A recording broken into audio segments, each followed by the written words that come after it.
Continuing our reading in the World and Thorinn by Damon Knight, Chapter 13, Section 2. When it was over, Thornton felt a little better. He rinsed his face, then drew his feet up. The jets stopped. The water swirled away past him into the floor, and warm air began to play over his body. In a few moments he was dry. He opened the door and came out. The light in the room was steady and even. He looked at his body, felt himself. Here was the puckered scar on his shoulder, where he had been injured in falling into the dark cavern. Here, the pink shiny wounds where the demons had pierced his hands. He was the same, he was himself, and yet he felt that he was not. Had he really died? Beside the washing box, behind the half partition, he found a thing shaped like a curved flower growing up out of the wall, with an egg-shaped hole in the seat that formed its top. He pulled himself onto the room again, but there was little there that he had not noticed before. In front of the center crystal, there was a circular platform, raised less than a finger's breadth from the floor. There was a hole in the ceiling, and there were two closed doors, one in each of the flat walls. He tried them in turn. They had handles, but he could not open them. "Box, where do these doors go?" "They go to other rooms."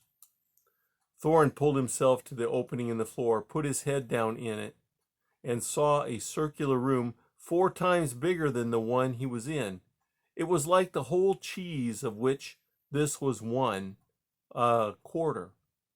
The room was partly divided by short partitions to which man-sized boxes with crystal covers were attached.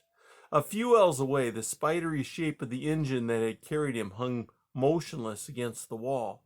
The sight of it disturbed him, and he turned away to investigate the hole in the ceiling. He found himself looking into another circular room of the same size, but this one was empty except for a pole in the center that ran from floor to ceiling. In the ceiling, a few ells away, there were 3 other circular openings. Drawn by curiosity, Thornton pulled himself through, grasped the central pole, drew himself along it, rose to the ceiling. He tried one of the holes at random and found himself in a room identical to the quarter cheese one he had left, except that the doorways in the walls were open. He pulled himself to them in turn, and found that one led to still another quarter cheese room, the other to a half cheese, with more poles and more crystals in the curved wall. It had no washing box or dung hole. There was one piece of furniture that might have been meant for a table, but no benches.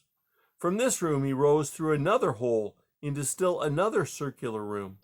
It was the same as the one below, and it also had an engine sleeping against the wall. As far as he could see, there was no exit in the ceiling. Descending again, Thornton went through the half cheese room, then the empty whole cheese, then a half cheese room, which he had not seen before, but it was exactly like the other. It had 2 doorways, one closed, the other open.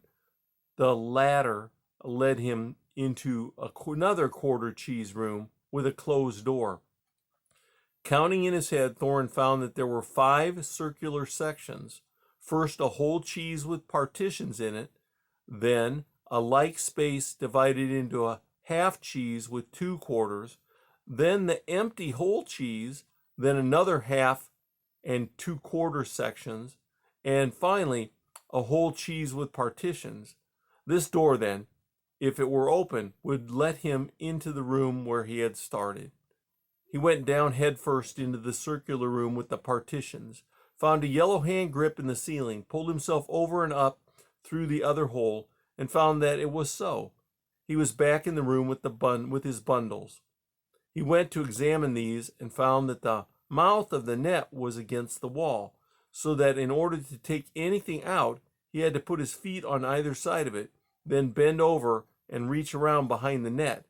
He got the bundles out and the box and his clothing. All his weapons were missing, even his sword. "Box, where is the sword?" Drifting in the air behind him, the box said, "The engines kept it." Surrounded by drifting bundles, Thornton put on his breeks. The room began to resolve slowly around him. The shirt and belt, which he had left hanging in the air, were drifting away, each in a different direction.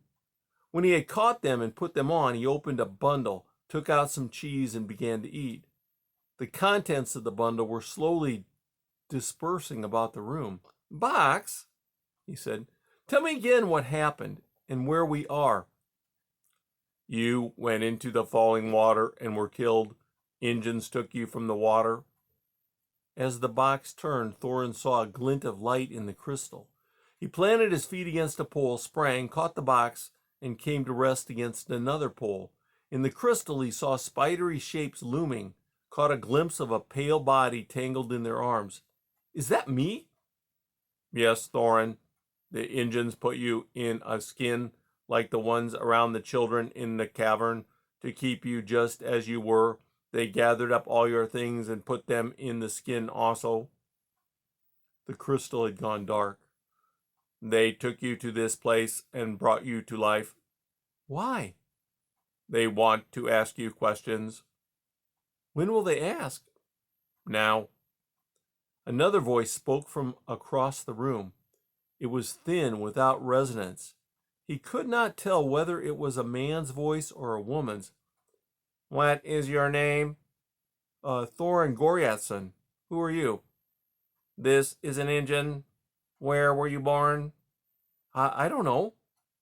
"Who were your father and your mother?" "I don't know.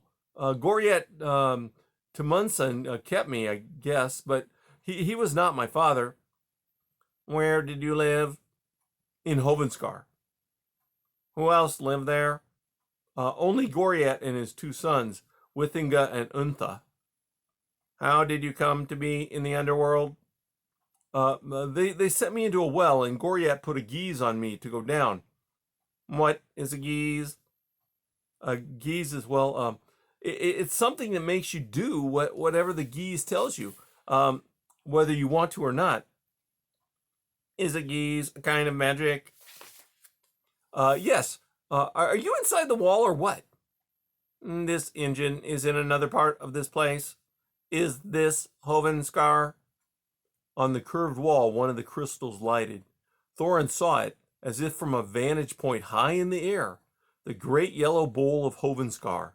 He could see the stone-roofed hut and the thread of smoke rising aslant. Two horses lumbered up the hillside. He thought he could even make out which ones they were, Alder and her foal, the one that had died 4 summers ago. The pain had returned to his chest. He swallowed hard and blinked. Suddenly, he felt the weight of the world hanging over his head. The voice was speaking again, but he said, "I don't want to hear any more," and turned away. The voice fell silent. Thorin kicked himself away from the nearest pole, caught the next, and so to the pole in the center, and then into the corner. He squirmed in past the white bands, and after a moment they closed around him. The lights dimmed to a faint glow, and he shut his eyes. That's the end of section 2.